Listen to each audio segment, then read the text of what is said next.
சகோதரர் பக்த சிங் அவர்களின் ஊழியத்திலிருந்து விடாய் துணிக்கேற்ற வார்த்தைகள். மார்ச் மாதம் 1ஆம் தேதி. கர்த்தர் சீயோனை தெரிந்து கொண்டு அது தமக்கு வாசஸ்தலமாயிருக்கும்படிக்கு விரும்பினார். சங்கீதத்தின் புஸ்தகம் 132 சங்கீதம் 13வது வசனம். சங்கீதத்தின் புஸ்தகம் 132 சங்கீதம் 9வது வசனத்தில், தேவனுடைய ஆலயத்தை கட்டுவதில் நீதி வாசமாயிருக்கும்போது பரலோகத்தில் மகிழ்ச்சி உண்டாயிருக்கும் என்பதை பார்க்கின்றோம். நம்முடைய வாழ்க்கையில் உபத்திரவம், துன்பம், துக்கம், சிரமம், சோதனைகளை அவர் அனுமதித்தாலும் நாம் தேவனுடைய சித்தத்தை நிறைவேற்றும் போது நாம் அவரில் மகிழ்ச்சி அடைகிறோம். நாம் எப்பொழுதும் கர்த்தரில் கலிகூற கற்றுக்கொள்ளும் போது தேவனுடைய வீட்டை கட்டுவதில் நம்முடைய பங்கை அனுபவிப்போம்.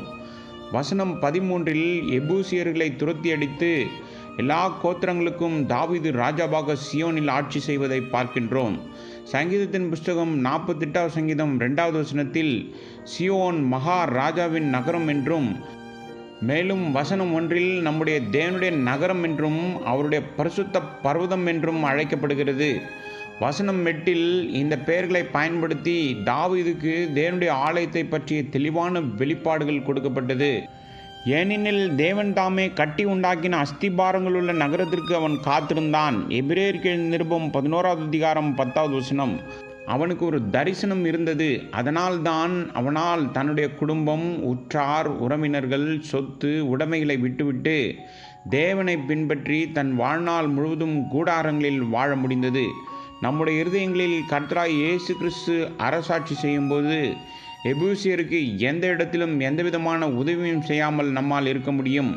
நாம் அவர்களுக்கு இடம் கொடுத்தால் நாம் தேவனை மட்டுமே துக்கப்படுத்துவோம்.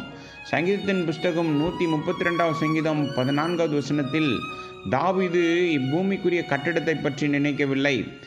கர்த்தராய் இயேசு கிறிஸ்து தாமே கட்டி எழுப்புகின்ற உண்மையான ஆவிக்குரிய இல்லத்தின் நிழலாக இருக்கிற தேவனுடைய சொந்த திட்டத்தின் மூலம் தேவனுடைய வீட்டை கட்ட அவன் விரும்பினான். வசனம் 17இல் கர்த்தர் கூறுகிறார், நான் அங்கே தாவீதுக்கு ஒரு கொம்பை துளிர பண்ணுவேன். தாவீது கர்த்தராய் இயேசு கிறிஸ்துவின் ஒரு மாதிரியாக ஒரு நிழலாட்டமானவர். கொம்பு தேவனால் அபிஷேகம் செய்யப்பட்ட கர்த்தராய் இயேசு கிறிஸ்துவை பற்றி பேசுகிறது.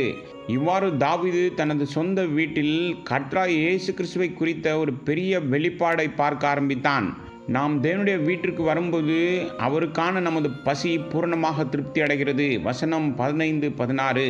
நம்முடைய எல்லா சோதனைகள், துன்புறுத்தல்கள் மற்றும் பாடுகள் இவைகள் இருக்கிற போதிலும் தேவ ஜனங்களிடையே நாம் மிகுந்த மகிழ்ச்சியை காண்கின்றோம். தேவனுடைய ஆலயத்தை கட்டுவதில் மனப்பூர்வமாய் பங்கு கொள்வர்களுக்கு மிகுந்த மகிழ்ச்சியும் உண்மையான ஐக்கியமும் உண்டு. கூட்டத்திலோ அல்லது வேறு ஏதாவது நோக்கத்திலோ மட்டும் நாம் பாடி மகிழ்ந்து கட்டட வேலையில பங்கு கொள்ளாமல் இருப்பவர்கள் எளிதில் புண்பட்டு தங்கள் மகிழ்ச்சியும் இழந்து விடுவார்கள்.